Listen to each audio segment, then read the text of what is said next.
Hello, selamat hari Kamis alias malam Jumat nih ya.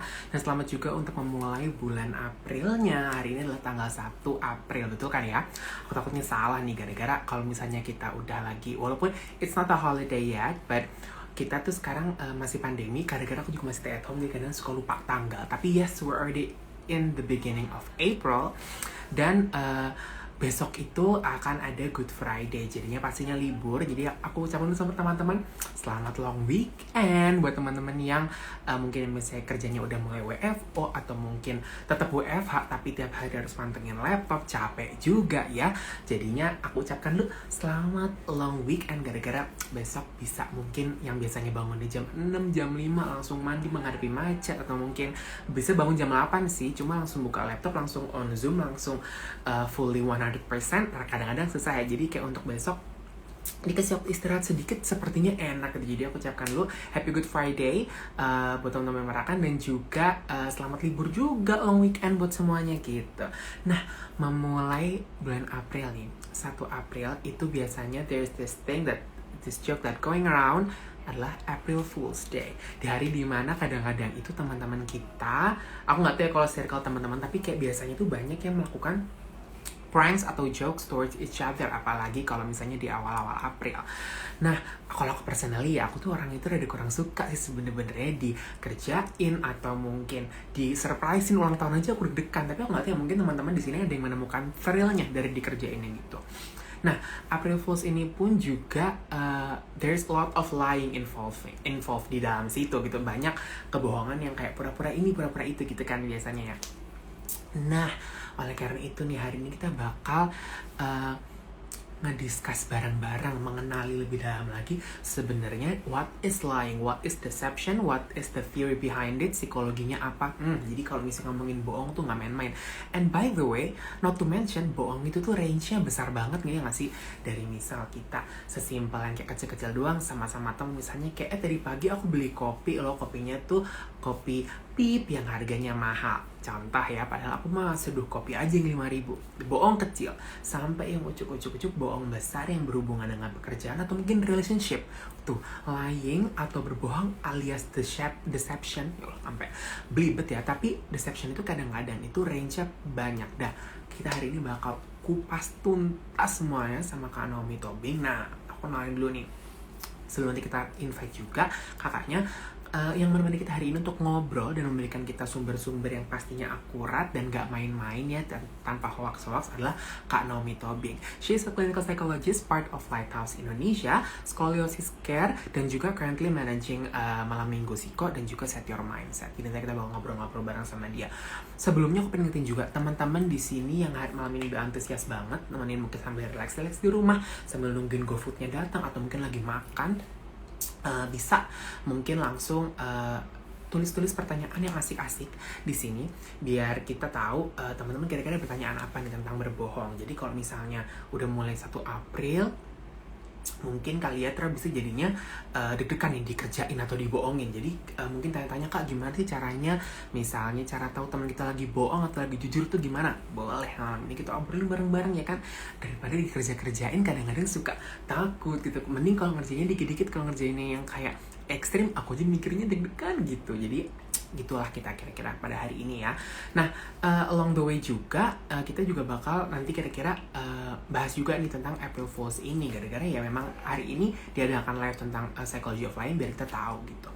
Oke, tanpa berlama-lama lagi, aku bakal coba invite Kak Naomi Tobing ke sini agar kita bisa langsung ngobrol bareng gitu. Aku ingetin juga, nggak usah malu-malu untuk nanya-nanya.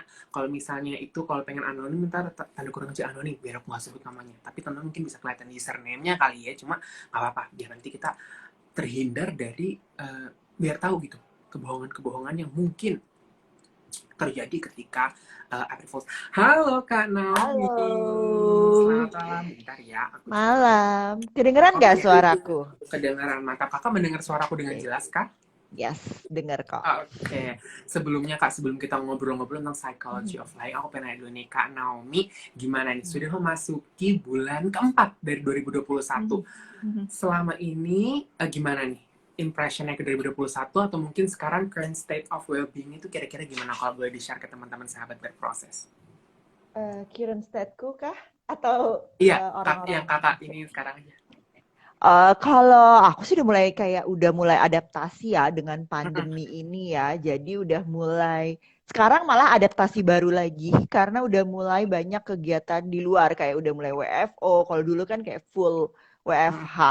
Terus sekarang adaptasi lagi nih harus bangun pagi lagi, terus macet ternyata jalanan lagi. Sempet enak banget nggak macet, sekarang udah kenalan lagi sama macet kayak gitu sih. Balik lagi kayak hampir kayak dulu. Betul, betul banget ya Kak. Soalnya kita mikirnya dari awal pas online-online itu kita udah yang kayak Hmm. bisa lah bangun jam 8 aja yang penting Iya, iya. muka dibasahin dikit langsung online kelihatannya udah keren. Apalagi sekarang ada Mhm. filternya Kak. Deception Oh juga sih iya, lain bohong-bohong dikit ya. Cuma kalau misalnya ada iya, filter jadinya kan kelihatannya wah nih orang kayaknya sudah mandi and prepared gitu kan ya. iya benar-benar. Jadi kalau kayak di Instagram kan kalau pagi-pagi tuh tinggal pakai filter aja udah kelihatan kayak dandan gitu ya. Padahal sih busuk gitu ya. Benar makanya. Oke, anyway, sebelumnya nih teman-teman satu proses mungkin ada beberapa yang sudah familiar banget sama Kak Nomi. Gara-gara emang sudah sering juga ya Kak kita datang dan ngobrol-ngobrol. Cuma buat mungkin sahabat proses yang baru, mungkin Kakak boleh perkenalkan sedikit tentang diri Kakak dan kesibukannya sekarang. Silakan Kak. Oke, jadi halo, namaku Naomi Tobing. Aku seorang psikolog klinis, udah 11 tahun, udah lama banget. Terus sekarang aku praktek di Lighthouse Indonesia dan Scoliosis Care. Jadi ya kerjaanku sehari-hari praktek sih, counseling, terapi, kayak gitu. Gitu ya Kak. Oke, oke, makanya nih topik malam ini menarik banget dan aku yakin pasti Kakak sudah punya banyak pengalaman nih terkait deception atau berbohong, pokoknya dan yang teman-temannya itulah. Nah, ini Iya kan ya, sudah apalagi satu. sekarang April Fools ya. Betul, betul. Makanya nih Kak, sekarang kan April Fools nih, di sini tuh biasanya tuh banyak bercandaan atau mungkin Hmm. bohong-bohong kecil sampai bohong-bohong besar mungkin ya banyak orang yang bikin pranknya bisa malah sekarang kan konten-konten prank lagi rame tuh. Oh iya, Prank itu benar-benar. essentially kan kayak bohong kecil-kecil yang di build up jadi ujungnya ntar besar. Kalau menurut Kakak sendiri nih, what is your thoughts on April Fools Day? Menurut Kakak gimana tuh tentang hari ini?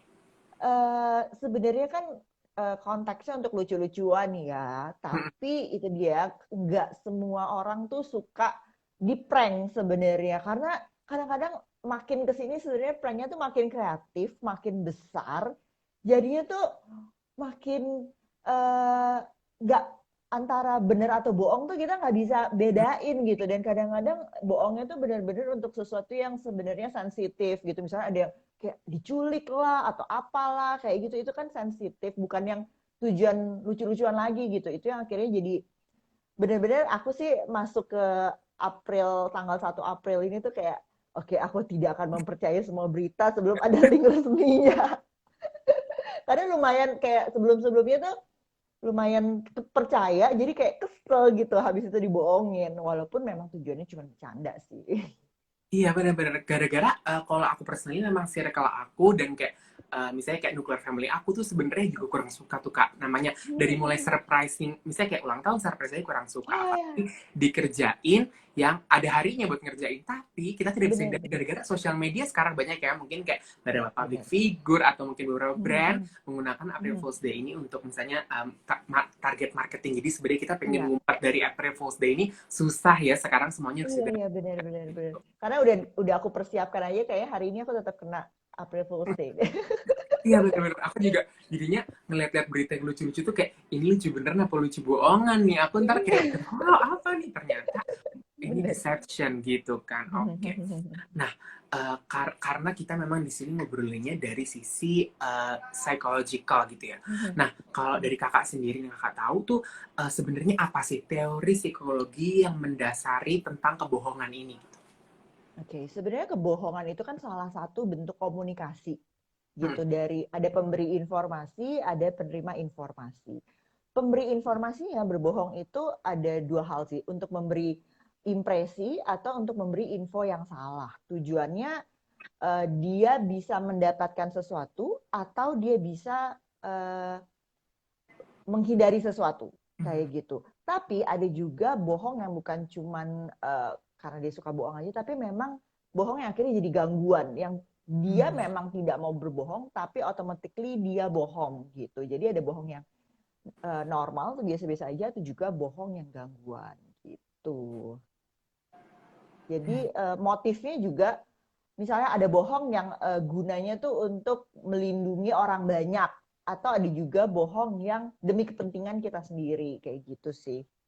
Itu Iya sih, benar. psikologi dari bohong. Bener-bener. Aku sih biasanya sering banget suka dengar, aku tuh berbohong demi kebaikan. Kalau nggak misalnya, aku Mm-mm. berbohong demi menjaga perasaan. Tapi emang iya kadang-kadang tuh peres itu penting ya kak, kalau boleh jujur. Maksudnya kadang-kadang kita bohong dikit-dikit boleh. Nah, kalau misalnya menurut kakak sendiri nih, sebenarnya dari kebohongan itu tuh, apa sih yang dikomunikasikan oleh seseorang yang berbohong ini? Apa yang terlihat sama apa yang sebenarnya dia rasakan tuh apa sih kira-kira yang memotivasi gitu? Kenapa sih dia mau bohong gitu?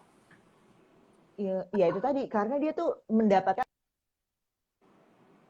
makanya dan biasanya kalau orang pertama kali bohong, Hmm. halo, orang pertama kali bohong tuh mungkin kita masih bisa kelihatan dari gesture kali ya, karena kan Hmm. pada dasarnya kita memang dilahirkan untuk tidak berbohong gitu. Tapi lama kelamaan akan kelihatan sih dari gesture. Nah, tapi semakin sering berlatih, orang akan tahu gimana caranya menutupi gesture tersebut gitu. Jadi sebenarnya dikomunikasikannya ya itu tadi untuk mencapai tujuan, karena intinya berbohong kan komunikasi. Komunikasi itu tujuannya apa? Ada sesuatu yang ingin kita capai. Berbohong pun seperti itu. Ada tujuan-tujuan tertentu yang berusaha dicapai. Kayak white lies sebenarnya juga walaupun tujuannya katanya baik, tapi kan sebenarnya dari satu kebohongan akhirnya menuju kebohongan lain, kebohongan lain, kebohongan lain, dan belum tentu efeknya ke penerima informasi itu jadi seneng gitu kan. Kadang-kadang orang ya udahlah lebih baik kasih tahu walaupun hal itu buruk daripada dibohong-bohongin terus gitu. Nah, bener banget. Jadi memang kalau misalnya lying itu tuh sendiri pun juga beberapa orang melakukannya sebenarnya gara-gara untuk mencapai tujuan juga kali ya kan. Misalnya contoh si orang ini telat datang ke kantor, terus kalau misalnya telat itu akan dapat hukuman. Kayaknya enakan kalau ada alasannya. Mau alasan itu beneran, bohongan, yang penting alasannya dulu ya ngasih kak. Dan Iya makanya benar. kadang-kadang kita dan kalau misalnya ditanya lagi, bohong lagi. Telatnya kenapa kok telat? Mobil mogok kenapa? Karena nggak servis. Bohongnya jadi berlayer-layer gitu ya kak ya. Iya, dan akhirnya kan kita jadi mikir terus habis ini bohongnya gimana bisa. Dan misalnya ditanyain beberapa hari lagi, mungkin karena kita spontan, akhirnya kita jadi nggak inget, iya ya waktu itu bilangnya apa ya gitu. Akhirnya kita jadi kelimpungan sendiri gitu. Nah, sebenarnya aku pengen tahu juga nih kak, kalau misalnya tadi kan eh, kakak juga bilang sendiri tuh sebenarnya tuh efeknya itu ada yang keluar, yaitu adalah untuk mendapatkan tujuan, tapi juga dari diri sendiri nih gara-gara sebagai si liarnya ini kita harus build up story terus kan, kita harus nambah-nambah story itu. Nah, kalau menurut kakak sendiri nih apa sih kira-kira yang bakal dirasakan sama si pembohong ini kalau memang dia selalu memiliki trait yang berbohong terus gitu? Oke, kalau misalnya dia berhasil untuk bohong, mungkin dia akan jadi puas. Itu akan jadi kebiasaan karena dia ngerasa kayak, dengan bohong gue kayaknya bisa mendapatkan atau menghindari sesuatu deh.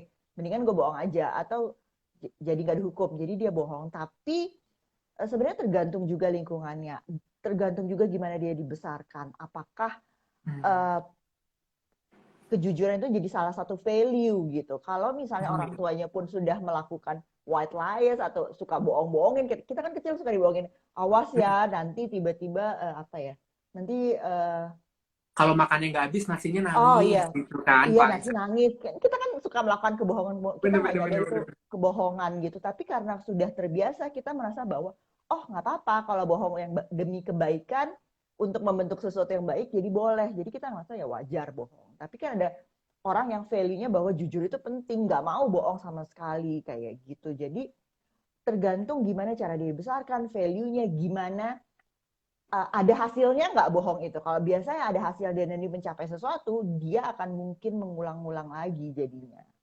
Benar. Nih, while we are on it gitu, kita lagi ngomongin ini juga ada yang nanya nih. Saya ingin bertanya, apakah cara orang tua menanggapi sebuah kesalahan yang dibuat oleh anak mempengaruhi kecenderungan untuk anak itu untuk berbohong gitu. Mungkin jadi kayak kalau misalnya anaknya mungkin doing something wrong, cara orang tua untuk menghadapinya itu kira-kira gimana sih tipe-tipe penanganan yang ujung-ujungnya membentuk si anak ini nanti jadi pembohong sama yang nanti akan membentuk anaknya lebih cenderung jujur gitu kak kira-kira. Oke. tergantung kalau orang tuanya responnya dia ketika anak jujur. Kadang-kadang kan jujur bukan sesuatu yang baik-baik saja kan. Misalnya jujur kalau dia bolos sekolah, terus kita langsung ngamuk, langsung kasih hukuman. Padahal anak ini udah berusaha jujur. Akhirnya dia pikir, ya ngapain jujur ya, mendingan bohong, orang tua yang nggak tahu, everybody is happy gitu kan. Nah, jadi respon orang tua itu ketika anak sudah berusaha jujur, walaupun berita yang disampaikan tuh tidak menyenangkan, tuh tidak baik, harusnya responnya bisa lebih netral. Bukan berarti tidak boleh marah, bukan berarti tidak boleh kasih hukuman, tapi nggak yang teriak-teriak, terus nggak mau dengerin penjelasannya, karena kan setiap orang berbohong tuh ada penjelasannya. Kenapa sih anak itu pengen bohong atau melakukan sesuatu yang dia tahu seharusnya tidak boleh? Itu kan pasti ada sesuatu, misalnya entah didesak sama teman-temannya, entah karena dia kepengen banget tapi nggak punya kesempatan. Kita ya justru harus lebih paham kenapa alasan dibalik itu, sehingga kita tahu apa yang harus kita lakukan. Bukan cuman marah tapi akhirnya nggak selesai masalahnya, dan akhirnya anak ya udahlah mendingan gue bohong, toh orang tua gue nggak akan ngertiin gue Iya, gitu. bener banget. Apalagi kalau misalnya aku sekarang kan, aku sih masih kuliah-kuliah psikologi kan ya, Kak. Jadinya tuh belajar itu ternyata tuh ada namanya operant conditioning ya, Kak. Dimana kalau misalnya anak itu melakukan sesuatu, followed by dimarah-marahin, pasti dia learningnya, oh ini sesuatu yang buruk. Contoh misalnya dia udah jujur, aku tadi nggak sekolah gara-gara takut sama teman-teman. Misalnya, aku tadi dibully di sekolah. Dia berusaha jujur, tapi di follow-nya dengan consequences di mana orang tuanya marah-marah. Pasti dia akan berpikir nanti jujur diikuti dengan marah-marah, lama-lama dia akan coba Benar, untuk karena bohong kan. iya, karena banyak sekali kasus akhirnya anak tidak bisa jujur ke orang tuanya itu karena respon orang tuanya belum apa-apa udah meledak gitu. Padahal Hmm. kadang-kadang yang disampaikan anaknya tuh ada ada benernya, ada kesulitan yang sebenarnya dia hadapi, berusaha untuk cari bantuan, tapi ya gitu mungkin orang tuanya juga yang panik, marah segala macam, akhirnya lebih baik ya udah nggak usah, bohong aja gitu atau memendam. Iya benar-benar benar-benar sih, Kak. Betul, betul, betul. Nah, kira-kira kan itu kan tadi kan kita sudah belajar dan ngobrol bareng. Kira-kira kenapa sih kok orang bisa berbohong? Kenapa dari kecilnya mungkin ada something yang tadi kita bilang mungkin itu terkait orang tuanya. Nah, sekarang nih kita kalau menghadapi teman-teman, rekan-rekan di sekitar kita yang kita ingin tahu, ini orang bohong nggak sih gitu. Nah, kakak ada nggak sih kira-kira hacks-hacksnya? Kira-kira gimana sih cara kita bisa mengetahui orang ini tuh ini jujur apa enggak sih gitu? Oke, yang pertama, ini yang paling gampang sih sebenarnya. Kata-katanya nggak konsisten gitu. Hmm. Jadi dia namanya juga kalau bohong ada yang spontan, ada yang direncanakan kan. Tapi mostly karena terlalu banyak kebohongan biasanya jadi nggak konsisten. Karena kan dia harus ngarang dari satu hal ke hal lain. Jadi coba deh pertanyaannya dibolak-balik, dicari celahnya, sehingga kita lihat ini konsisten nggak ya. Nggak usah dalam satu kali waktu. Misalnya besok-besok lihat konsisten nggak ya. Itu paling gampang. Terus udah gitu pernyataannya dia biasanya ambigu atau nggak jelas. Jadi sesuatu yang general aja bilang, ya tadi sih dari situ macet lah gitu. Nggak ada yang misalnya macetnya di mana, jam berapa, karena apa, kayak gitu. Karena kan ya males banget kan kalau harus mikirin sesuatu yang detail gitu. Jadi biar cepet aja gitu. Lalu habis itu nggak bisa memberikan detail yang spesifik. Nah, waktu kita nanya yang detail, kita bolak-balik nih pertanyaannya, dia bingung jadinya. Atau dia jadi mengalihkan pembicaraan, atau malah jadi lebih marah yang kayak, kenapa sih rese banget, nggak percaya ya? Jadi dia malah nuding kita, jadi defensif. Terus Betul. udah gitu, ada gestur yang kelihatan, misalnya mainin rambut, atau nggak bisa kontak mata, atau pengen cepet-cepet menjudahi pembicaraan gitu. Tapi masalahnya kita nggak bisa berpatokan pada gesture saja, karena semakin orang sering berbohong, dia akan semakin apa ya, canggih gitu. Jadi dia sudah melatih gesturnya gitu. Tapi kalau untuk orang yang awal-awal bohong, biasanya kalau anak kecil bohong kita kan jauh lebih bisa ngerti kan, karena kan mereka baru belajar berbohong dibandingin kalau orang dewasa gitu kan kayak bohong nggak ya gitu. Jadi kita nggak bisa cuman karena dia nggak kontak mata sama kita artinya bohong, enggak. Tapi ya tadi inkonsistensi, jawabannya detil atau tidak detil, kita tanya berkali-kali bisa menyebutkan dengan spesifik atau enggak, kayak gitu. Iya, bener sih Kak. Aku yang dari aku belajar-belajar dikit-dikit dan aku juga kalau misalnya yang selama ini kita kadang-kadang rekan-rekan mungkin atau apa ada yang bohong-bohong tuh iya sih bener. Dua hal menurut aku yang paling itu adalah inkonsisten biasanya ya. Misalnya kita tanya, misalnya kayak kayak tadi aja yang kayak misalnya kenapa telat ke kantor, mogok ini, kalau misalnya kita tanya terus lama-lama habis bohongnya kan, kayak aduh Iya belum pernah benar. servis, tapi kemarin perasaan sempat snapgram lagi servis mobil apa, jadinya Iya kan iya iya iya, benar benar benar. bukti-bukti sekarang semuanya diupload, jadi kayak mama ketahuan. Mm-mm. Tapi aku juga sempat denger yang tadi kayak tentang it's all in the eyes. Jadi kalau misalnya dari mata aja kita susah untuk menatap tuh biasanya ini. Dan memang kebohongan itu tuh rangingnya banyak ya kak. Kayak tadi aku bilang kayak Mhm. dari di rumah atau mungkin sama significant other sama pacar sampai ke pekerjaan gitu makanya. Yes. Jadi kayaknya perlu banget kali ya kak kalau kita tahu cara-caranya gitu. Nah, tapi kan kalau tadi kakak bilang sendiri itu ada beberapa orang yang kurang jago atau kurang terbiasa gitu tentang berbohong, contohnya anak-anak. Tapi ada juga di sekitar kita yang memang sudah canggih banget kalau berbohong, dia udah punya uh, misalnya dia ceritanya bohongnya ke konser itu dia udah mikirin artisnya siapa, kesananya naik apa, Nah. udah bikin cerita sendiri. Nah, sebenarnya kalau boleh tahu nih, berbohong itu adalah sebuah trait yang memang kebiasaan atau sebenarnya adalah state aja gitu yang kadang-kadang orang harus melakukan di keadaan tertentu aja. Kalau menurut kakak sendiri gimana sih tentang kebiasaan berbohong ini? Jadi bisa kita terpaksa harus bohong karena keadaan tertentu atau keadaan terjepit gitu. Jadi kita mau nggak mau bohong. Tapi ada juga memang kebiasaan gitu. Kebiasaan itu namanya kita sebut compulsive liar gitu. Jadi memang dia mau ada situasinya yang mendesak atau tidak, dia ya udah bohong aja gitu. Dia bahkan merasa bahwa jujur itu sulit gitu. Jadi Hmm, kebohongannya itu membuat dia merasa nyaman. Jadi compulsive lying itu kita sebut pathological liar gitu. hmm, Jadi justru buat dia jujur itu sulit, jujur itu tidak nyaman. Yang nyaman itu bohong. Makanya dia akan selalu berbohong tentang hal-hal yang sebenarnya mau bohong atau enggak itu nggak ada bedanya. Tapi dia memilih untuk bohong terus karena itu buat dia lebih mudah untuk dilakukan. Nah itu udah mulai gangguan tuh kalau kayak gitu. Karena kan orang normal harusnya tidak berbohong setiap saat ya. benar-benar. Nah, more into that kak, aku makin kepo nih. Jadi itu sebenarnya berbohong itu to some extent itu bisa menjadi disorder berarti ya. Nah, kalau boleh tahu kira-kira aku pengen tahu lagi dong kak tentang disorder-disorder yang bisa memunculkan simptomnya, salah satunya adalah berbohong. Itu kira-kira yang kakak tahu tuh yang boleh diceritain ke kita apa aja sih kira-kira? Oke, jadi sebenarnya berbohong itu tidak berdiri sendiri gitu. Jadi dia sebenarnya ada simptom dari gangguan yang lebih besar, yang lebih kompleks gitu. Kayak misalnya ada narsistik. Kayak narsis pasti suka bohong ya. Gimana caranya dia terlihat sempurna gitu kan. Lalu ada attention deficit gitu ya. Mungkin dia tidak bermaksud berbohong, tapi ya itu dia karena dia attention deficit kan dia nggak fokus pada hal-hal kecil kan. Jadi, tapi kan kadang-kadang kita suka nanya hal yang detil kan. Jadi kayak udahlah daripada ditanya mendingan bohong aja gitu. Terus ada juga bipolar. Lalu ada juga adiksi. Adiksi ini yang kayak gangguan karena misalnya obat-obatan ya udah ketahuan Oh, ya sering bohong karena kan untuk ngumpetin gitu. Lalu ada juga borderline karena ya itu tadi dia nggak pikiran. Terus udah gitu sosiopat sih sebenarnya yang dia menikmati kebohongannya gitu. Jadi sebenarnya nggak ada satu gangguan khusus tentang bohong, tapi biasanya itu bagian dari gangguan mental yang lebih besar gitu. nah, sebenarnya biasanya kan, of course kita tuh hidup pasti sebagai orang yang tidak memiliki gangguan saja kan pasti pernah bohong nih kak. Nah, untuk kayak starting to realize kayak, aduh kayaknya I need help nih, in terms of kayak keseringan bohong itu batasnya sampai mana sih kira-kira kalau menurut kakak yang perlu udah mulai kita concern tuh se-frequent apa kita masih wajar berbohong gitu?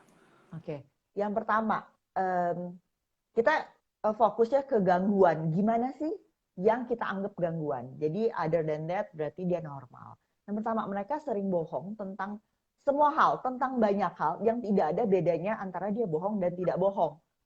Gitu. Misalnya apa ya? Kamu kamu minum apa? Gitu. Misalnya aku bilang dia minum boba, padahal sih dia bilang minum air putih aja nggak apa-apa gitu. Tapi dia memang harus bohong, nggak ada tujuannya juga gitu.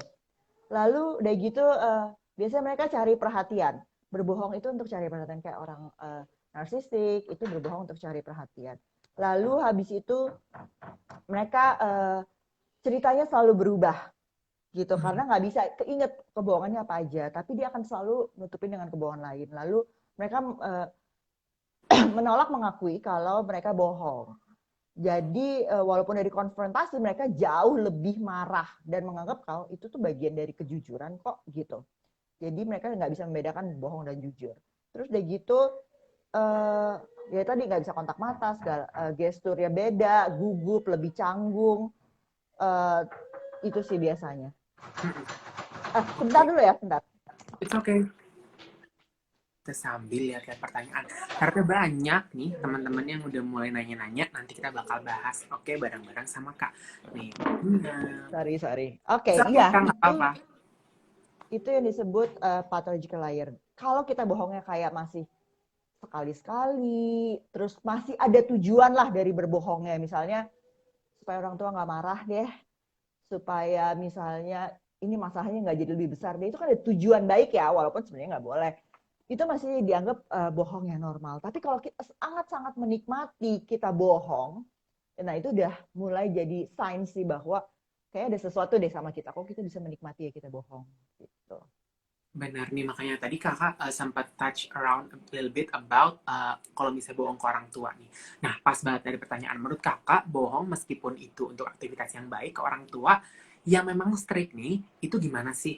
Soalnya kadang kita kalau bohong baru dibolehin, padahal kita sendiri tuh mau lebih independen gitu, lebih bergerak, menjadi lebih baik tapi sendiri. Nah, menurut kakak tuh gimana kalau kayak gitu?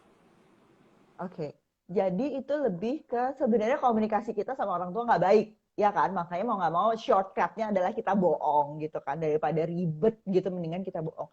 Sebenarnya cara lebih baiknya adalah gimana kita membangun komunikasi sama orang tua, ngobrol, walaupun pasti susah kalau orang tuanya strict, tapi gimana cara kita meyakinkan mereka bahwa kita tuh butuh untuk berkegiatan ini gitu. Jadi Hmm. gimana cara kita deket sama orang tua kita, bangun komunikasi, bangun kepercayaan bahwa kita bisa bertanggung jawab dengan memilih kegiatan itu gitu. Tapi kan kita kadang-kadang ya itu daripada dimarahin ya udah shortcut aja lah, mendingan Benar. bohong aja. Kayaknya orang tua nggak mungkin berubah. Kita tuh selalu berpikir orang tuh nggak mungkin berubah, udah dari sana begitu, nggak mungkin lah, nggak mungkin lah. Akhirnya kita menutup komunikasi kemungkinan bahwa kita mungkin bisa setidaknya menurunkan striknya sedikit aja. Misalnya dulu nggak boleh sama sekali, sekarang boleh dengan syarat 100, ya kan udah lumayan ya gitu. Jadi sebenarnya komunikasi itu paling penting karena bohong itu juga part of komunikasi kan. Apalagi kan memang kalau misalnya kita, apa mungkin teman-teman yang masih anak-anak gitu sekarang yang masih kayak tinggal di household orang tua, mungkin memang orang tuanya itu kan berarti kan kurang lebih tumbuhnya tuh di waktu yang dulu gitu, yang kira-kira tahun 70-an atau something, sedangkan kita tumbuhnya di sekarang, jadi pasti ada perbedaan ideologis dan value di mana jadinya nantinya jadi pasti ada yang boleh, ada yang nggak boleh, tapi coba dulu komunikasi aja ya Kak, berarti ya, daripada Bener, bener. dari Karena awal. orang tua tuh bukan yang nggak mau, tapi itu tadi Betul. gapnya berbeda, tidak saling mengenal dunianya, kitanya juga tidak mau paham dari sudut pandang orang tua. Akhirnya kita jadi, ya itu tadi orang tuanya asal kasih aturan, nggak mau berundingkan dengan anaknya, anaknya juga ya udahlah daripada ribet, mendingan gue bohong aja gitu. Benar-benar. Nah, sebelum kita jump to the next question, aku ini ada pertanyaannya menarik banget, tapi dari question box. Nah, jadi itu gini, ternyata aku juga baru tahu nih, aku tuh gara-gara memang aku nggak terlalu on Instagram, aku biasanya kalau Instagram tuh cuma misalnya kayak lagi sama sahabat berproses gitu kan. Tapi ternyata banyak nih Kak yang uh, suka misalnya dia uh, upload story lagi di Singapura gitu. Tapi padahal dia cuma lagi search Pinterest, search Singapura, di save terus dia upload. Nah, ini pertanyaannya menarik banget terkait itu. Kalau kayak gitu tuh, what do you think about that? Kira-kira apakah dia itu ada disorder? Apakah apa kira-kira antesidennya kenapa sih pengen berbohong yang kayak gitu gitu? Oke. Sebenarnya apakah dia disorder atau enggak ya belum tentu ya, kan kita harus lihat secara keseluruhan. Hmm. Tapi dia punya masalah pasti dalam hidupnya. Yang pertama, dia butuh penerimaan, butuh diterima. Karena gini, Instagram itu kan kayak hal yang mudah di mana kita bisa membentuk image kita, ya kan? Wah, Kalau real life kan kayak kita harus usaha banget. Kalau Instagram tinggal kayak foto-foto-foto, terus as if kita lagi ngapain, kita lagi apa. Jadi kita suka kayak pamer untuk dapat acknowledge dari orang-orang sekitar kita yang mungkin sulit kita dapatkan di real life gitu kan. Yang mungkin di real life kita bukan siapa-siapa, nggak dapet, kita kan butuh kayak dipuji, disanjung, diterima. Sebenarnya itu yang kita butuhkan. Dengan dia misalnya dia kayak wah jet set nih, wah bisa kemana-mana kan, kayak wah kak gimana kak ke situ enak nggak kak, kita kayak ditanyain gitu aja kita merasa oh I belong to something gitu. Itu sih sebenarnya merasa jadi bagian sesuatu, merasa dibutuhkan, merasa diperhatikan. Sebenarnya itu yang dicari oleh kita kan gitu. Cuman caranya jadi salah. Caranya ya udahlah gimana caranya, gampang aja lah, toh dia pikir bahwa sosmed itu kehidupan nyata. Padahal kan intinya begitu dia off sosmed juga dia bukan siapa-siapa gitu kan, dan tetap perasaannya tidak akan sehappy itu gitu. Betul betul. Apalagi ini juga mungkin kalau misalnya udah pakai sosial media, mungkin bisa buat teman-teman yang mungkin ada financial insecurity atau mungkin security bidang lain, jadinya cycle-nya buruk juga ya Kak, karena pas kita ke logging into social media, lihatnya teman-teman yang ngepost the best version of themselves. Kayak misalnya mereka ngepost pas lagi makan mewah, tapi nggak ngepost pas lagi makan di wartegnya kan gitu. Jadinya kita upward comparisonnya kayak ngelihat, waduh, orang-orang ternyata makannya enak terus ya, ujung-ujungnya jadinya ke situ nyari di Pinterest Benar, lagi makan mewah apa dinner, candlelight dinner di post lah gitu ya. benar. Orang jadi nggak bisa jadi dirinya sendiri gitu karena selalu membandingkan dengan orang lain. Kayak misalnya, wah kurus ya kak ya. Padahal ada waktu-waktunya dia bloating kan, maksudnya itu kan bisa pause gitu kan ya. Atau misalnya dia posting dengan pacarnya.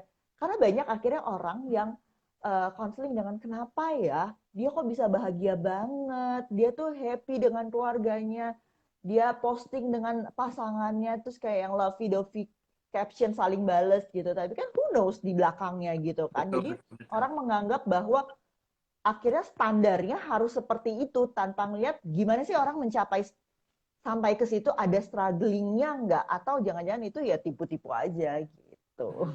Benar-benar. Makanya kayak kita harus bijak juga ya untuk menggunakan sosial Benar, media. benar, benar, benar. Kalau enggak, cycle-nya lumayan buruk dan emang bahaya juga buat kitanya gitu ya. Bijak. Benar. Jadi kita ketika kita login ke sosmed, kita harus ingat bahwa sosmed itu adalah part of building image gitu, branding. Sebenarnya kita mau dilihat sebagai orang yang apa. Ya kita kan bisa milih sebagai orang yang keren, atau kita bisa milih apa adanya, ya udah bangun tidur cekrek mukanya kelihatan jelek bisa juga. Tapi kan pasti orang ingin menunjukkan sisi baik, sisi positifnya dia. Jadi ingat bahwa sosmed itu bagian dari image yang ingin ditampilkan. Betul, betul. By the way, Sahabat Proses, jangan lupa juga nggak usah malu-malu. Ini malam ini tuh seru banget pembahasannya. Kalau pengen nanya-nanya, misalnya di kehidupannya sering aku kayaknya dibohongin nih gitu. Nggak apa, tanya-nanya aja biar nanti kita di sini kita pas tuntas tentang psychology of lying. Oh ya, by the way nih Kak, aku juga pengen nanya nih. Terkait tadi kita kan banyak banget nih. Kita tuh selalu encounter kebohongan tuh di mana-mana, dari kita nggak WFH, kita nggak WFO aja di Instagram. Tadi ada teman-teman kita Sahabat Proses yang komen katanya di Pinterest suka diambil terus jadi sekajap. Nah, dari semua itu, kalau menurut kakak nih, kalau kita encounter orang yang kita udah tahu ini bohong nih, nggak mungkin nih, itu paling enak dan paling bijak cara konfrontnya gimana sih? Karena kan nggak pernah nyaman kan. Tapi kalau misalnya mungkin teman kita gitu, yang kita tahu tapi kayaknya too much nih bohongnya. Nah, menurut kakak itu apakah mendingan dikonfront atau enggak? Dan kalau dikonfront, kira-kira yang paling bijak kayak gimana sih? Oke. Sebenarnya kita lihat dulu, apakah dia bohongnya tuh udah keterlaluan gitu, bohongnya tuh setiap saat sehingga dia gaining sesuatu yang seharusnya tidak dia dapat, atau kan ada banyak keuntungan-keuntungan yang didapat ketika akhirnya kita bohong, dan akhirnya itu sebenarnya merugikan yang jujur justru kan ya. Kalau sudah, terus kita lihat kok dia kayaknya memang bukan bohongnya sekali-sekali, sering-sering, kayaknya memang perlu dikonfrontasi sih gitu. Pasti mungkin dia juga tidak sadar bahwa bohongnya keseringan, bahwa dia mendapatkan sesuatu, bahwa dia nyaman dengan berbohong. Kadang-kadang kan kalau kita bermasalah atau kita terganggu, kita nggak punya insight, makanya kita lakukan itu terus. Kalau kita punya insight, biasanya kita akan merasa tidak enak, atau curhat ke orang, atau berusaha untuk counseling gitu. Jadi menurutku perlu dikonfrontasi dengan bukti-bukti yang jelas gitu. Karena namanya bohong, kalau kita asal konfrontasi aja, ya dibohong lain lagi gitu. Justru menurut kita seorang teman yang baik harus ini sih, harus bilangin ke temennya gitu. Jadi pelan-pelan dikonfrontasi, tapi juga karena kan kayak tadi kakak bilang, seorang si liar ini kadang-kadang ada tendensi marahnya kan, kayak misalnya kalau misalnya kita ditanyain detail, dia marah gitu. Jadi kita harus siap-siap juga kali ya sama responsnya dia yang mungkin kadang-kadang Benar, bakal benar, benar. Kemungkinan besar sih itu. iya benar-benar. Apalagi kalau misalnya tadi kayak kakak bilang, mungkin kalau teman-teman yang punya trait berbohong, yang memang sering banget berbohong, kadang-kadang tuh untuk melakukan nggak kadang-kadang mereka nggak in touch sama diri mereka sendiri, jadinya kayak kalau marah pun suka Yes, uncontrollable gitu ya. Jadi kayak yes. teman-teman Mereka kalau akan, iya benar, mereka jadi akan menganggap bahwa kita yang mendesak mereka, kita yang nge-push mereka, kayak gitu, kita yang nggak baik sama mereka, jadi membalikan kemarahannya jadi ke kita gitu. Jadi harus benar-benar hati-hati, pelan-pelan, kalau bisa jangan seorang diri, ada teman lainnya juga gitu, supaya dianya juga menyadari bahwa perbuatannya salah. bener-bener kesannya kita yang nge-attack gitu ya, padahal kita niatnya cuma Iya, capek aku dibohongin udah dong gitu ya. Karena kadang-kadang kita kalau misalnya denger nggak usah temen deh misalnya kayak rekan kerja atau siapapun, kadang-kadang kalau misalnya udah denger cerita itu kayak enggak nih, nggak mungkin nih bener, cuma kita kayak nggak enak gitu ya ngomongnya, kayak iya, aduh iya kita benar, takut kita dikiranya nge-attack gitu. Nah, benar. terus tadi nih Kak, apa namanya? Tadi juga ada nih pertanyaan juga yang dari question box. Tadi ini orangnya mirip-mirip nih kayak aku, karena gimana sih cara ngomong ke teman-teman kalau kita tuh nggak suka gitu dibohongin, atau mungkin di sini konteksnya kayak ke arah April Fools atau ngeprank-ngeprank gitu. Kita tuh gimana sih caranya menyampaikan ke teman-teman kita mungkin yang kayak merasa rewarding gitu. Gara-gara ada kan Kak yang kayak orang kalau misalnya berhasil bohong itu rasanya rewarding gitu. Nah, untuk kita ngomong ke dia kayak tolong dong jangan, akunya capek gitu, kira-kira gimana ya Kak untuk ngingetinnya gitu. Sebenarnya ngomong langsung aja sih bahwa kita nggak suka dibohongin. Kayak kan ada orang-orang yang memang tidak suka even ulang tahun dikasih surprise, karena Hmm, kadang-kadang surprise-nya tuh bukan yang menyenangkan, tapi surprise itu kan kadang-kadang dulu apa ya? Kayak dilemparin telur iya, busuk, terus kayak di apa? Dikasih apa yang bau-bau gitu kan, itu kan iya, sebenarnya bener-bener, surprise yang tidak menyenangkan, walaupun terakhirnya dikasih kue tuh teman-teman itu, tapi kan tidak menyenangkan ya. Jadi bener-bener, selalu komunikasikan bahwa kita tuh nggak suka. Kalaupun mau kasih kita sesuatu, nggak apa-apa ya, nggak apa-apa, nggak usah berlebihan, tapi biasa-biasa aja kita pun udah cukup seneng gitu. Biar orang tuh tahu kan, orang kan kalau misalnya kayak segeng gitu, satu disurprisein, oh ya udah segeng disurprisein karena pikir bahwa kita ikut nyeprisein artinya kita suka gitu. Padahal kita enggak. Jadi selalu komunikasikan bahwa kita memang nggak suka gitu. Kalau aku sih selalu gitu ya. Aku memang termasuk salah satu orang yang nggak suka disurprisein, sama yang Kak, sama, karena waktu SMA tuh surprise-nya tuh iya, keterlaluan, iya soalnya banget, bener-bener parah banget gitu. Jadi aku selalu bilang udah nggak apa-apa, nggak usah bahkan nggak usah dirayain, nggak usah diapain, nggak usah di surprisein sama sekali. Jadi aku tuh nggak pernah disurprisein begitu, iya bahkan bener-bener, kayak ke keluarga aku kayak nggak usah bangunin jam 12 malam untuk iya surprise, bener-bener, nggak perlu, nggak perlu. bener-bener Kak, bener banget SMA itu kayak pakai telur lah, pakai tepung, itu kita, Iya, kita udah ngeblow biar on our birthday kita bener. kayak feeling beautiful inside and outside, tahu-tahu telur kan kayak ini rambut baru jadi gitu kan, jadi Benar, kayak benar, ini benar. Dan itu kan kayak kita harus pulang ke rumah di jalan tuh dengan bau. Mereka kan iya nggak, kadang-kadang bener-bener nggak bener, menyediakan baju ganti, terus mereka akan memoto kita iya dengan iya penampilan iya. terburuk kita di hari ulang tahun. Itu kan kayak itu sebenarnya nggak menyenangkan. Sama Bener kayak bener bener. ketika ada sekarang apa yang kayak bridesmaid, apa Mm-mm. shower bridal, apa Iya, bridal bridal shower shower. gitu kan. Heeh. Tapi disuruh kayak pakai baju jelek, terus kayak norak gitu ke keliling mall gitu atau ke tempat rame. Ada orang-orang yang suka, tapi kan tidak semua orang suka. Jadi kita tidak boleh menyamaratakan bahwa ya itu sesuatu yang fun, menyenangkan gitu. Kan sebenarnya harusnya bridal shower atau event-event tertentu harus menyenangkan si empunya gitu ya. Betul betul Tapi betul. seringkali malah membuat malu gitu. Justru yang tamu-tamu yang datang malah kece badai gitu ya. Kalau di foto tuh Mm-mm. cantik gitu loh. Padahal kan kita pengen di hari spesial kita itu kita merasa cantik. Jadi jangan sama ratakan. Jadi kalau kita Betul nggak betul suka, betul. selalu bilang, ingetin aja gitu. Pokoknya aku nggak suka ya, nggak suka ya. Aku bakal marah nih kalau kalian begitu. Jadi udah yang biasa-biasa aja gitu. Mendingan kita traktir aja deh bareng-bareng Iya makan bener bener bener. gitu. Iya bener, komunikasi berarti ya Kak, kita harus, aku juga Bener-bener. puji Tuhannya pas sekarang dapat circle-nya itu yang gak itu, gara-gara emang aku omongin kayak udah ya gue jangan disurprise-surprisein, deg-degan. Gara-gara kalau itu kadang-kadang anxiety-nya flight or fight-nya itu kayak ini gue pengen disurprisein, deg-degan. Kalau dari awal itu tenang aja, I want to enjoy my birthday gitu, my day, dengan cara kayak tenang aja, nggak usah perlu deg-degan, ada telur dari mana-mana, nggak gitu kan, seharian kayak nggak Bener, enak. bener, bener, bener, bener. Iya Makanya kan? kayak April Fools ini tuh aku jadi kayak lebih alert gitu. Karena kan, ini berita Betul. bener gak ya? Ini bener gak ya? Ini bohong gak ya? Kayak gitu, karena kan kesel, kayak udah menganggap serius, ada berita yang happy, kita ikutan happy, ternyata nggak bohong, kan kesel. Betul, betul. Ini kayak pertanyaan lagi nih. Kalau tadi itu Hmm. terkait pertemanan, kalau sekarang terkait pekerjaan. Kak, gimana kira-kira kalau kita sering berbohong kepada atasan di tempat kerja? Karena kita kadang-kadang ngerasa lelah dan beban pekerjaannya itu too much mungkin ya. Jadi kita harus bohong. Misalnya kayak, Pak, maaf saya hari ini gara-gara saya sakit atau apa, and this and that. Nah, menurut kakak, kalau bohong-bohong kayak gitu tuh gimana sih gitu? And is it good? Atau mungkin kita harus gimana, harus concern atau gimana gitu?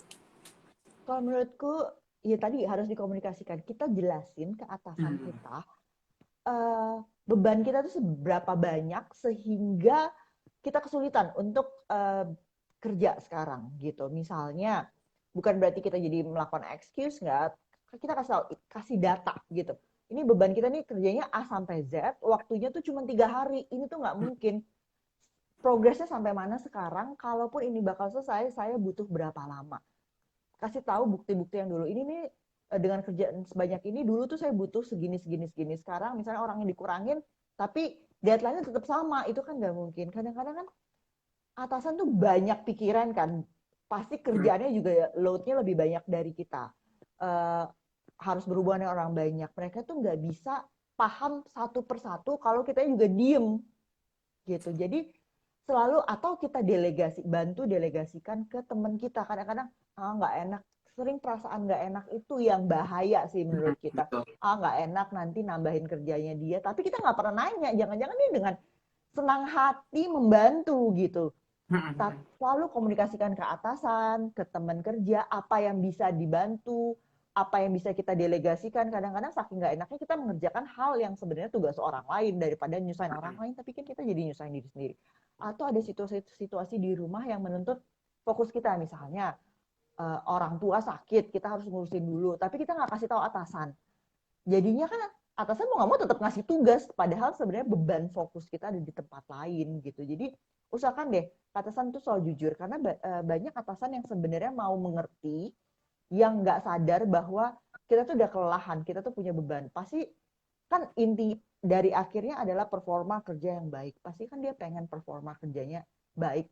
Jadi pasti dia akan berusaha membantu atau gimana pun caranya ada pemecahannya gitu. Benar-benar. Berarti emang semua itu komunikasi ya, Kak? Karena kalau memang memang nggak bisa pun bisa dibantu. Bisa juga mungkin diganti pekerjaan gara-gara aku sama sih, Kak, walaupun aku belum kerja ya, tapi kan kuliah itu kan semuanya ada kadang-kadang ada group work gitu. Kalau misalnya teman aku bilang kayak kamu kerjaan yang ini bisa kah? Kalau misalnya dia bilang bisa, ya aku bakal expect untuk bisa. Tapi kadang-kadang kalau yang bohong ini kadang-kadang pas sudah di akhir-akhir baru nanti bilang sorry ternyata nggak bisa. Menurut aku bener kata kakak, mendingan dari awal kan ya dibilang kayak sorry nih, misalnya kayak mental health atau mungkin diriku sendiri sekarang belum ada kapasitas untuk bisa mengerjakan. I cannot mentally afford to do the assignment sih. Nggak apa-apa, malah kita malah kadang-kadang bakal kayak oke, nggak apa-apa, kita bakal bantu. Tapi kalau berbohong kayak tadi itu kadang-kadang memang pada saat itu jadi nggak awkward ya, jadinya kayak ya udah dapat tugas gitu.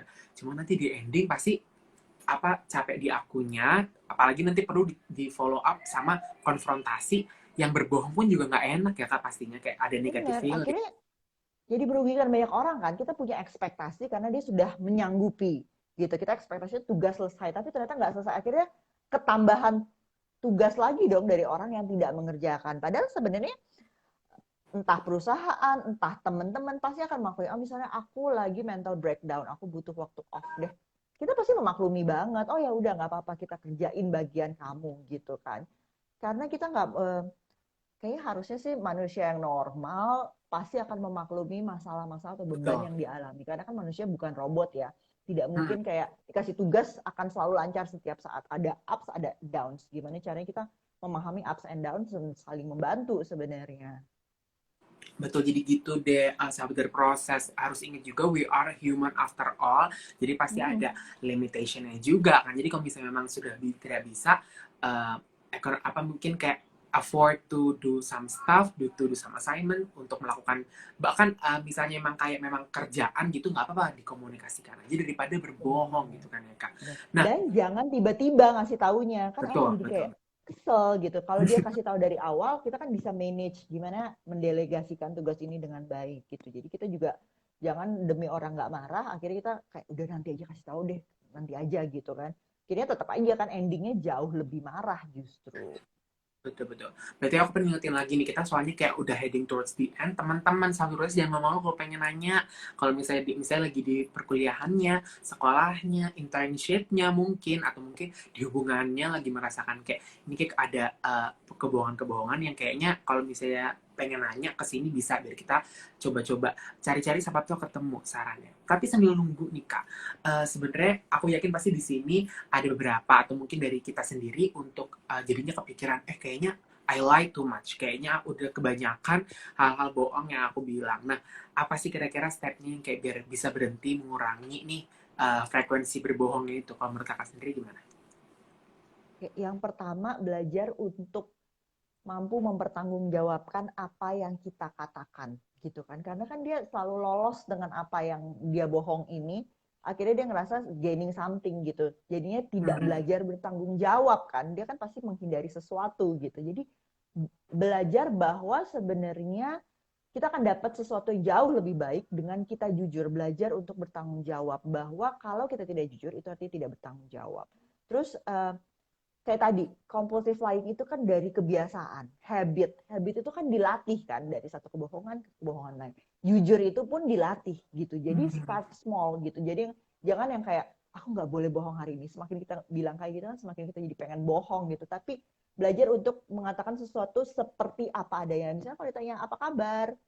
Aku lagi nggak baik gitu. Itu sebenarnya kan kita juga suka gitu ya. Ini Iya, supaya benar-benar. cepet sih. Tapi kan sebenarnya part of lying juga gitu. Betul, betul, Terus betul. udah gitu, tidak menganggap bahwa white lying itu baik gitu, karena pada dasarnya tetap aja bohong. Orang yang dibohongin tetap tersakiti walaupun kita merasa itu baik, apalagi misalnya kebohongan semakin besar tetap akan responnya orang tersakiti. Jadi anggaplah bahwa mau white lies mau black lies atau apa gitu itu tidak baik gitu. Terus udah gitu, eh, anggap bahwa kejujuran itu sebenarnya tidak semenakutkan itu. Bahwa ketika kita bohong, oh berarti ada skill yang harus kita uh, tambahkan. Misalnya skill komunikasi kita. Mungkin kalau komunikasi kita lebih baik, kita nggak harus berbohong. Mungkin kalau kita bisa lebih mengatur waktu, kita tidak bisa kita tidak usah bohong. Kalau kita bisa deketin orang dengan lebih fleksibel, kita tidak usah berbohong gitu. Jadi ada skill-skill yang sebenarnya bisa kita kembangkan sehingga kita nggak perlu deh bohong-bohong kayak gitu. Lalu ingat, apapun bohong ya, mau kecil mau besar, mau baik mau tidak baik, pada akhirnya akan terbongkar gitu. Entah dalam waktu yang dekat ataupun dalam waktu yang lama gitu. Jarang sekali orang yang bohong sampai mati ya. Hmm. Kecuali dia hidup seorang diri gitu kan. Kalau hidup seorang diri dia nggak perlu bohong gitu. Tapi pada akhirnya sedikit demi sedikit kebenaran itu akan terungkap gitu. Dan ingat bahwa tidak memberitahu satu informasi itu juga bohong. Jadi jangan, kan aku nggak Hmm. bohong, Betul, tapi betul. dia nggak mau kasih tahu gitu. Kalau itu aku nggak bohong, aku cuma nggak ngasih tahu. Itu sama aja karena efeknya kan dia tidak memberitahukan kejujuran gitu. Jadi ingat bahwa kejujuran itu memang perlu dilatih dari kecil. Kalau kebohongan itu juga bisa dilatih, kejujuran itu perlu dilatih. Makanya start small.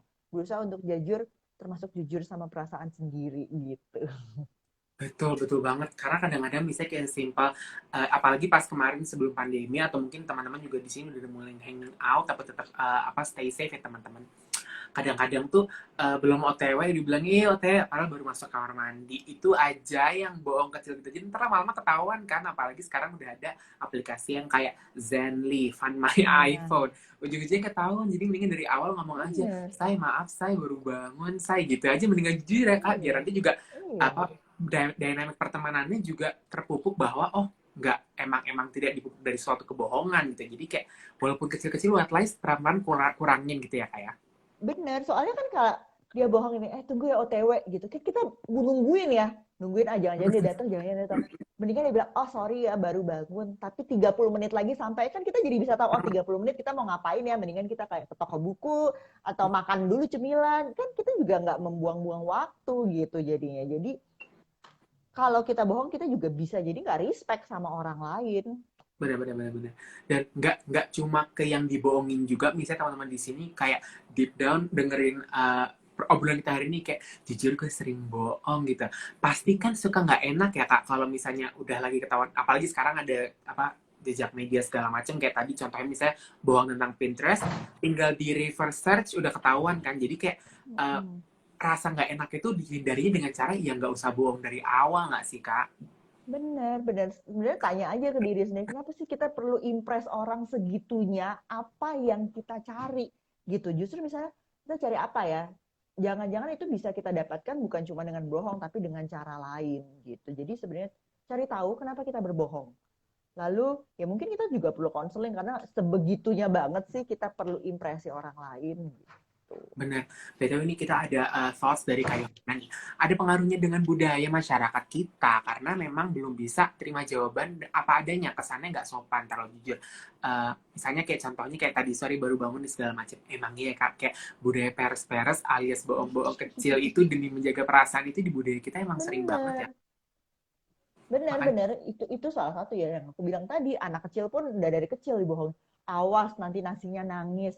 Nanti dokternya marah. Dokternya galak loh. Padahal si dokternya nggak kenapa-napa gitu kan.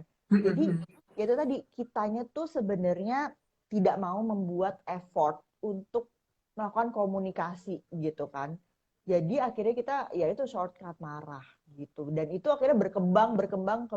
Jadi akhirnya budaya kita emang gitu. Dan kitanya juga kadang-kadang nggak bisa emang menerima kenyataan gitu. Ada orang-orang yang banyak yang akhirnya jadi denial yang aku lebih baik dibohongin daripada aku tahu kebenarannya karena kita sendiri nggak sanggup gitu.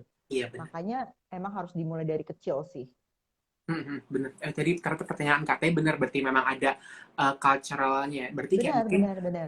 teman-teman sekarang mungkin yang udah mulai-mulai parenting sekarang kan corona baby sudah mulai pada muncul nih kalau misalnya lagi sekarang lagi mikir juga kayak aku parenting gimana ya mendingan dari awal dibilang ya misalnya kayak adek makannya harus habis karena biar Benar, tumbuhnya lebih cepat atau mungkin biar benar, sehat benar. daripada ngomong kayak nasinya nangis gitu ya kayak Benar, karena kalau kayak generasi di atas kita, kan kita akan lebih sulit mengubahnya kan ya.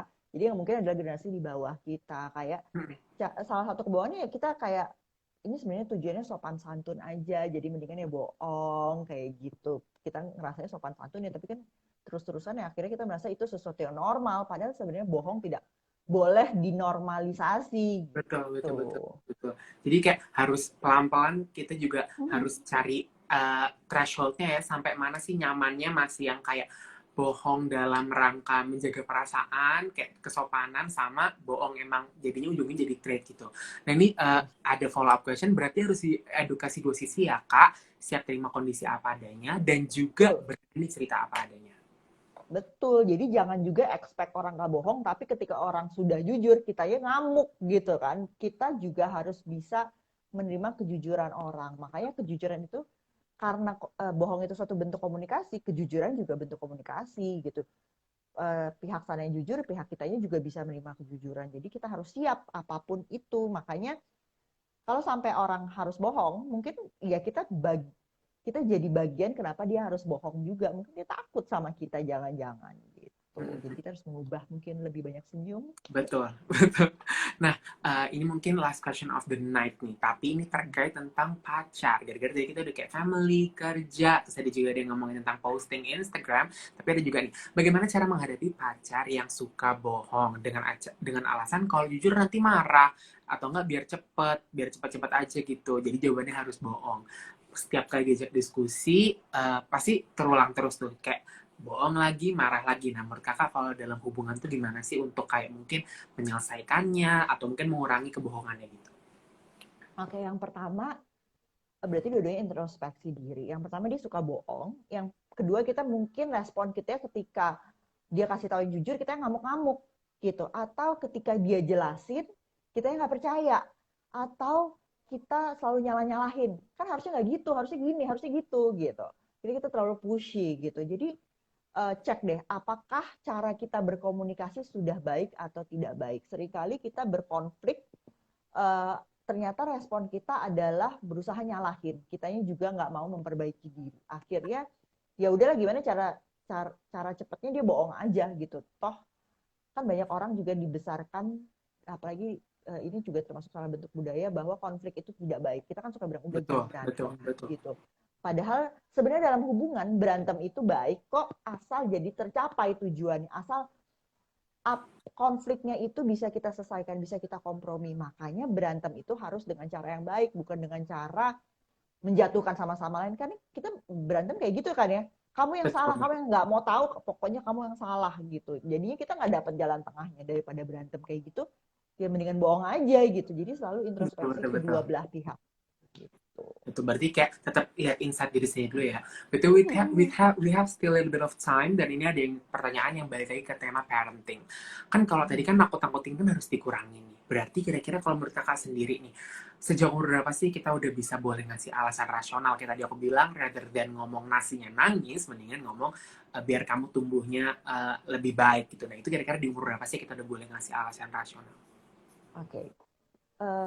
Dari bayi menurutku, karena kan bayi itu Hmm. juga manusia ya, bayi itu berkomunikasi gitu. Jadi aku selalu kalau ke anakku aku selalu ngomong jujur dari dia bayi, walaupun Hmm. pembicaraan mungkin masih satu arah ya, masih kita, tapi Betul. kan kita jadi menanamkan value bahwa jujur itu baik gitu. Jadi aku nggak pernah nakut-nakutin nanti ada setan lah atau nanti nasinya nangis kayak gitu. Aku nggak pernah, aku kan selalu jujur. Walaupun gini, jangan merasa bahwa anak itu tidak mengerti, dia mengerti, mungkin dia belum bisa mengkomunikasikan secara jelas pada kita, tapi apa yang kita omongin itu dia paham kok, cuman kita dengan cara yang sederhana.